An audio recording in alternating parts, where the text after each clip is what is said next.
안녕하세요. 오늘은 급변하는 세계 속에서 중국의 어제와 오늘 그리고 다가올 미래에 대해 심도 있게 이야기해 보려 합니다.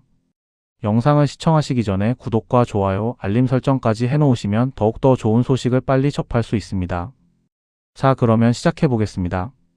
한때 세계의 공장이자 떠오르는 경제 대국으로 불리며 경이로운 성장을 기록했던 중국이 과연 지금은 어떤 길을 걷고 있는지, 그리고 그 배경에는 어떤 이야기들이 숨어 있는지 함께 살펴보시죠. 특히 1980년대 덩샤오핑의 개혁 개방 이후 눈부시게 발전했던 중국 경제가 2026년 현재 어떤 위기에 봉착했는지, 그리고 군사 강국으로 발돋움하려 했던 그들의 꿈은 어떻게 변화하고 있는지 집중적으로 다뤄볼 예정입니다. 단순히 경제 지표의 등락을 넘어 중국이라는 거대한 나라가 겪고 있는 내면의 변화와 국제사회에서의 위상, 재정립 과정을 다각도로 분석하여 여러분께 흥미로운 시각을 제공하고자 합니다. 이 스크립트가 중국의 복잡한 현재 상황을 이해하는 데 유용한 통찰을 제공할 수 있기를 바랍니다. 중국의 현대사는 1978년 덩샤오핑이 시작한 개혁 개방 정책으로 완전히 새로운 국면을 맞이했습니다. 마오쩌둥 시대의 문화대혁명으로 피폐해졌던 중국은 덩샤오핑의 실용주의 노선 아래 선불론, 즉 먼저 부자가 될 수 있는 사람부터 부자가 되라는 파격적인 정책 기조를 채택하며 경제 성장에 모든 역량을 집중했습니다. 당시 중국은 극심한 빈곤과 낙후된 인프라로 고통받고 있었으며 인민들의 삶은 매우 어려웠습니다. 이러한 상황을 타개하기 위해 덩샤오핑은 기존의 경직된 사회주의 계획, 경제체제를 유지하면서도 시장 경제 요소를 과감하게 도입하는 혁신적인 시도를 감행했습니다. 그의 유명한 명언 검은 고양이든 흰 고양이든 쥐만 잘 잡으면 좋은 고양이처럼 이념보다는 실용적인 성과를 중시하는 프래그머티점이 중국 경제 발전의 핵심 철학이 되었습니다. 개혁 개방 정책은 농업 분야에서부터 시작되었습니다. 인민공사를 해체하고 가정별 생산 책임제를 도입하여 농민들에게 경작권을 부여하고 생산량에 따른 인센티브를 제공함으로써 농민들의 생산 의욕을 비약적으로 고취시켰습니다. 이는 만성적인 식량 부족 문제를 해결하고 농촌 경제에 활력을 불어넣는 결정적인 계기가 되었습니다. 이와 동시에 공업 분야에서는 국유 기업의 자율성을 확대하고 무엇보다 외국인 투자를 적극적으로 유치하기 위해 해안 지역의 경제 특구를 지정했습니다. 심천, 주해, 샤먼, 산터우와 같은 초기 경제 특구들은 해외 자본과 선진 기술, 경영 노하우를 흡수하며 빠르게 산업화를 이루어냈습니다. 이들 지역은 말 그대로 실험장이자 성공 모델로서 이후 상하이 푸동, 신구를 비롯한 수많은 도시들이 개혁 개방의 성공 방정식을 따라 발전해 나가도록 이끌었습니다. 이 과정에서 중국은 저렴하고 풍부한 노동력을 바탕으로 세계의 공장이라는 별명을 얻게 되었고, 전 세계 제조 기업들이 중국으로 대거 생산 기지를 이전하면서 글로벌 공급망의 핵심 축으로 빠르게 자리매김했습니다. 이러한 정책적 기반과 전략적인 투자의 결과로 중국은 매년 두 자릿수에 가까운 경이로운 경제 성장률을 기록하며 빈공국이라는 오명을 벗고 중진국 초입 단계로 성공적으로 진입했습니다. 2001년 세계무역기구 WTO에 가입하면서 중국은 국제 무역 시스템에 완전히 편입되었고, 이는 중국 경제의 비약적인 성장의 날개를 달아주었습니다. 수출은 폭발적으로 증가했고 막대한 무역 흑자를 통해 외화 보유액은 기하급수적으로 늘어났습니다. 고속철도와 고속도로가 전국을 거미줄처럼 연결하고 현대적인 마천루들이 하늘을 찌르듯 솟아오르는 등 중국의 모습은 하루가 다르게 경이로운 속도로 변화했습니다. 수억 명의 사람들이 절대 빈곤에서 벗어나 중산층으로 진입했으며 이들의 구매력 증대는 내수 시장을 더욱 활성화시키는 선순환을 만들어냈습니다. 중국은 감히 누구도 넘볼 수 없는 경제 대국으로 성장하는 것처럼 보였고, 많은 이들이 중국 특색 사회주의 모델의 성공을 예찬했습니다. 하지만 영원할 것 같았던 중국의 고도 성장에도 점차 어두운 그림자가 드리우기 시작했습니다. 특히 최근 몇 년 사이 중국 경제는 과거의 영광을 뒤로하고 심각한 구조적 문제들을 드러내며 성장 동력을 상실해가는 모습을 보이고 있습니다. 2026년 중국 정부가 제시한 경제 성장률 목표치는 4.5%에서 5% 사이로, 이는 과거 두 자릿수 성장에 비하면 현저히 낮은 수치이며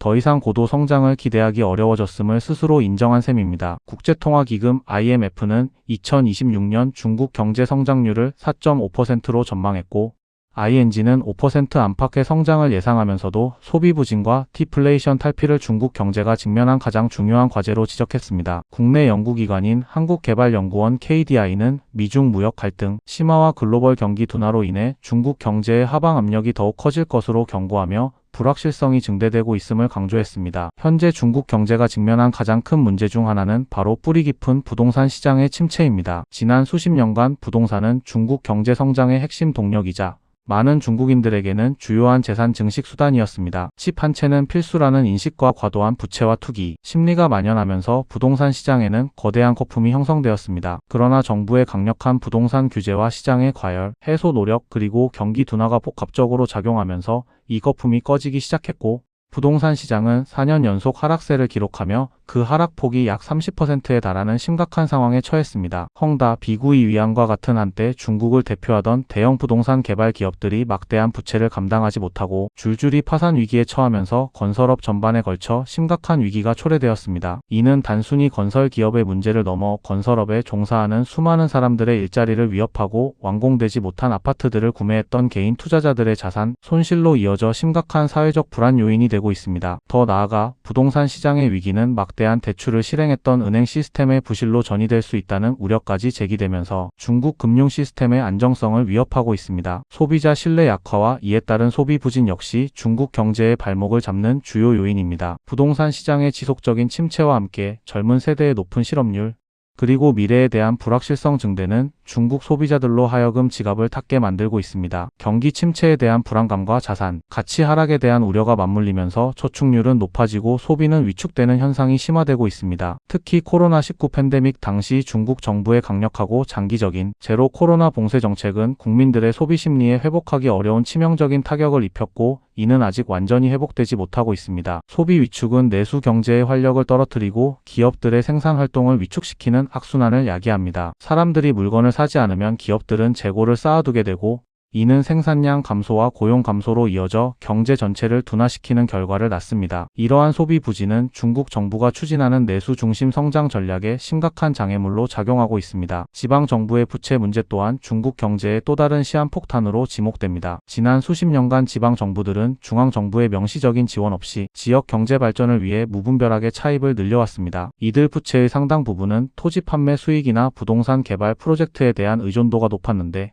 부동산 시장이 침체되면서 지방 정부들의 세수가 급감하고 부채 상환 능력은 크게 악화되었습니다. 결국 재정 위기에 직면한 지방 정부들이 속출하고 있으며 이는 지역사회의 공공서비스 제공 능력 저하와 사회 불안으로 이어질 수 있습니다. 이러한 지방 정부 부채는 중앙 정부의 재정 건전성에도 심각한 부담을 주고 있으며 잠재적인 금융 시스템 리스크로 언제든 폭발할 수 있는 위험을 내포하고 있습니다. 외부적으로는 미국과의 무역 갈등과 첨단 기술 패권 경쟁이 중국 경제에 지속적인 압박을 가하고 있습니다. 미국은 중국의 첨단 기술 산업 성장을 견제하기 위해 반도체 수출 규제, 화웨이 제재, 그리고 다양한 기술 이전 제한 등 강력하고 다각적인 조치들을 취하고 있습니다. 이러한 조치들은 중국의 첨단 기술 자립 노력을 방해하고 글로벌 공급망을 재편하여 중국 경제의 불확실성을 가중시키는 핵심 요인으로 작용하고 있습니다. 또한 전 세계적인 경기 둔화 역시 중국의 수출에 부정적인 영향을 미치고 있습니다. 세계 경제가 전반적으로 침체되면 중국산 제품에 대한 수요가 줄어들게 되고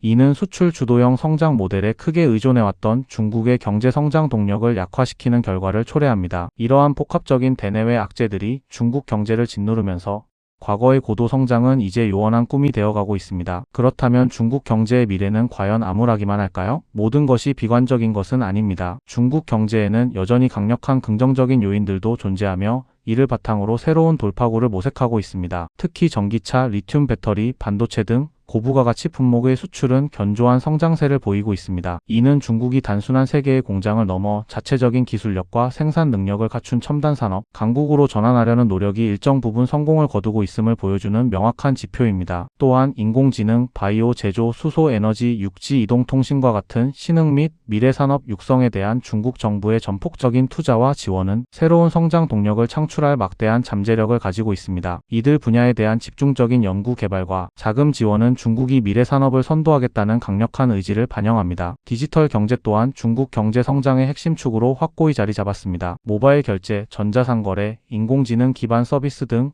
디지털 경제 부가가치액이 이미 중국 GDP의 35%를 차지할 정도로 거대한 규모를 형성하고 있습니다. 이러한 디지털 인프라와 생태계는 소비자들에게는 편리함을 제공하며 궁극적으로는 소비 촉진에 크게 기여하고 있습니다. 중국은 세계에서 가장 크고 활발한 디지털 시장 중 하나이며 이는 위기 속에서도 강력한 내수 기반을 제공하는 요인으로 작용하고 있습니다. 이러한 구조적 문제와 긍정적 요인들이 복잡하게 뒤섞인 상황 속에서 중국은 내부적으로는 가계 소비 진작과 사회 안전망 강화를 통해 내수 활성화에 힘쓰고 있으며 외부적으로는 첨단 기술 분야 투자 확대를 통한 자립 강화를 주요 경제 전략으로 추진하고 있습니다. 15차 5개년 계획의 시작과 함께 고품질 발전을 기치로 내걸며 과거의 양적 성장보다는 환경 보호와 지속 가능성을 고려한 질적 성장에 초점을 맞추려는 움직임을 보이고 있습니다. 이는 과거의 무분별한 성장 모델에서 벗어나 보다 안정적이고 균형 잡힌 경제 구조로의 전환을 시도하고 있음을 시사하는 것이기도 합니다. 중국 정부는 더 이상 과거와 같은 두 자릿수 고도 성장이 불가능하다는 것을 인지하고 질적 내실을 다지는 데 주력하려는 것으로 보입니다. 경제 분야의 변화와 함께 중국의 군사력은 덩샤오핑 시대의 도광량의 측대를 기다리며 능력을 숨긴다는 외교 및 군사 전략에서 크게 벗어나 새로운 전환점을 맞이했습니다. 덩샤오핑 시대에는 경제 발전에 모든 역량을 집중하기 위해 국방비 지출을 효율적으로 관리하고 국제사회와의 불필요한 마찰을 최소화하려 노력했습니다. 하지만 경제력이 비약적으로 성장하면서 중국은 점차 군사력 강화에 막대한 자원과 노력을 쏟아붓기 시작했습니다. 특히 시진핑 주석 집권 이후 중국은 강군몽, 즉 강한 군대를 건설하겠다는 강력한 목표 아래 대대적인 군사 현대화와 확장을 추진하고 있습니다. 이는 20세기 중반 서구 열강과의 충돌에서 겪었던 굴욕의 역사를 반복하지 않겠다는 결연한 의지를 반영하는 것이기도 합니다. 2026년 중국의 국방 예산은 전년 대비 7% 증가한 1조 9,096억 위안, 한화로 약 405조 원에 달합니다. 이는 사상 처음으로 국방 예산이 400조 원을 넘어선 것으로 미국의 국방비에 비하면 아직 적은 수준이지만 전 세계에서 두 번째로 큰 규모이며 그 증가 속도가 매우 빠르다는 점에서 국제사회의 주목을 받고 있습니다. 중국은 이러한 막대한 예산을 바탕으로 항공모함 두 척을 태평양에서 동시 작전시키는 등 공격적인 군사력 확장 행보를 지속하고 있습니다. 또한 노후화된 전투기를 빠르게 도태시키고 J-10, J-16, J-20과 같은 4세대, 5세대 최신 전투기로 교체하는 등 공군력을 질적으로 양적으로 강화하고 있습니다. 무인기 전력도 대폭 강화하여 GJ-1, GJ-2 등 정보 감시 정찰 무인기를 다수 보유하며 현대전에서 중요한 역할을 하는 무인 시스템 역량을 확보하고 있습니다. 해군력은 이미 세계 최대 규모를 자랑하며 370척 이상의 함정 및 잠수함을 보유하여 태평양은 물론 전 세계 해양에서의 영향력 확대를 강력하게 꾀하고 있습니다. 이처럼 중국은 육해공군 전반에 걸쳐 전례 없는 현대화와 확장을 추진하고 있으며 이는 영내 패권을 넘어 글로벌 강대국으로서의 위상을 확고히 하려는 야심을 보여줍니다. 중국의 군사활동은 남중국해에서 특히 두드러집니다. 인공섬 건설과 군사기지화를 통해 해당 지역에 대한 영유권 주장을 강화하고 있으며 이는 베트남, 필리핀 등 주변국들과의 영토 분쟁을 격화시키고 있습니다. 또한 이 지역은 국제 무역의 핵심 해상 교통로이기 때문에 중국의 이러한 군사활동은 국제사회의 안보 우려를 증폭시키고 있습니다. 대만 주변 공역에서의 군사활동도 끊이지 않고 있으며 이는 대만을 향한 강력한 무력 시위이자 미국의 잠재적 개입을 억제하려는 노골적인 시도로 해석됩니다. 러시아 등 전통적인 우방국과의 합동훈련을 통해 군사적 협력을 강화하고 있으며 이는 미국 주도의 동맹 체제에 대한 견제 구도를 형성하려는 의도로 풀이됩니다. 이러한 대외적인 군사활동은 중국의 지역 안보, 주도권 확립과 국제적 영향력 증대라는 목표를 명확히 보여줍니다. 중국의 군사 전략은 어투에이디 엔티 액세스 에이리아 디나이얼 즉 반접근 지역 거부 전략을 중심으로 하고 있습니다. 이는 미국의 항공모함 전단과 같은 잠재적 적대 세력이 중국 근해로 접근하는 것을 막고 특정 지역에서의 작전 수행 능력을 약화시키려는 방어적이지만 동시에 공격적인 전략입니다. 장거리 미사일, 잠수함, 대함 탄도미사일 등 비대칭 전력을 개발하고 배치하여 서태평양 지역에서 미군의 작전 자유를 제한하려는 의도를 가지고 있습니다. 또한 중국은 우주 사이버 영역에서의 이익 보호, 긴급 구조, 재난 구호와 같은 비전통적인 군사 임무로의 역할 확대를 추진하고 있습니다. 이는 미래 전장에서의 우위를 점하고 국제 안보에 대한 영향력을 다각도로 확대하려는 중국의 의지를 보여주는 것으로 전통적인 군사력 증강을 넘어 현대 전쟁의 양상 변화에 적극적으로 대응하려는 움직임입니다. 하지만 중국군 내부에도 심각한 문제점이 드러나고 있습니다. 2022년 이후 중국 고위 장성 101명이 숙청되거나 실종되었으며 이는 군 핵심 지도직의 52%에 해당하는 전례 없는 규모의 지위 공백을 야기했습니다. 이러한 대규모 숙청은 시진핑 주석의 권력 강화 과정에서 발생한 것으로 보이지만 군의 사기와 효율성에는 부정적인 영향을 미칠 수밖에 없습니다. 특히 고위 장성들의 숙청은 군 내부의 불안감을 증폭시키고 충성 경쟁을 유발하며 장기적으로는 군의 전투력 약화로 이어질 수 있다는 우려가 제기됩니다. 또한 군사력 증강 과정에서 나타나는 투명성 부족과 만연한 부패 문제 역시 중국 군의 잠재적인 약점으로 꾸준히 지적되고 있습니다. 막대한 국방 예산이 제대로 사용되지 못하고 유용되거나 낭비될 경우 실제 군사력 건설에 악영향을 미칠 수 있기 때문입니다. 이러한 내부적인 문제들은 중국이 추진하는 강군몽의 실현에 걸림돌로 작용할 가능성을 내포하고 있습니다. 결론적으로 중국은 현재 경제적으로는 성장 둔화, 부동산 위기, 소비 부진, 지방 정부 부채라는 심각하고 복합적인 구조적 문제에 직면해 있습니다. 미중 갈등의 심화와 글로벌 경기 둔화라는 외부적 요인 또한 중국 경제의 발목을 잡으며 불확실성을 가중시키고 있습니다. 그럼에도 불구하고 중국은 전기차, 리튬 배터리, 반도체 등 신흥산업 육성, 첨단 기술 분야에 대한 과감한 투자, 그리고 거대한 디지털 경제의 성장이라는 긍정적인 요인들을 바탕으로 고품질 발전이라는 새로운 패러다임을 추구하며 돌파구를 찾으려 노력하고 있습니다. 이는 과거의 양적 성장 위주에서 벗어나 질적 내실을 다지고 지속 가능한 발전 모델을 모색하려는 시도입니다. 군사적으로는 덩샤오핑 시대의 도광양해를 넘어 시진핑 시대의 강군몽을 실현하기 위해 대대적인 현대화와 확장을 추진하고 있습니다. 세계 최대 규모의 해군을 보유하고 최신 전투기를 도입하며 AEAD 전략을 추진하는 등 공격적인 행보를 보이며 영내 및 글로벌 영향력 확대를 꾀하고 있습니다. 하지만 군 내부의 숙청과 지휘, 공백 그리고 부패 문제는 이러한 강군몽의 실현에 잠재적인 약점으로 작용할 수 있습니다. 특히 미국과의 글로벌 헤게모니 경쟁 심화는 중국의 군사력 증강을 더욱 가속화하는 요인이 되고 있으며 이는 동북아시아를 포함한 전 세계 안보 지형에 심각한 변화를 가져올 것으로 예상됩니다. 한때 경이로운 고속 성장으로 전 세계를 놀라게 했던 중국이 이제는 그 성장의 이면에서 발생한 그림자들과 씨름하며 새로운 길을 모색하고 있습니다. 2026년 이후 중국의 경제와 군사는 어떤 방향으로 나아갈지,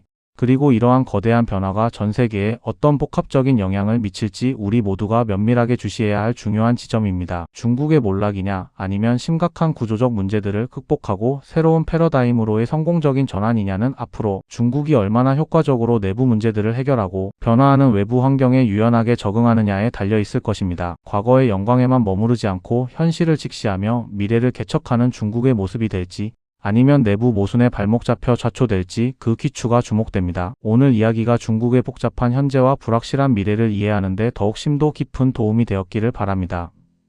구독과 좋아요 다시 한번 부탁드립니다. 시청해주셔서 감사합니다.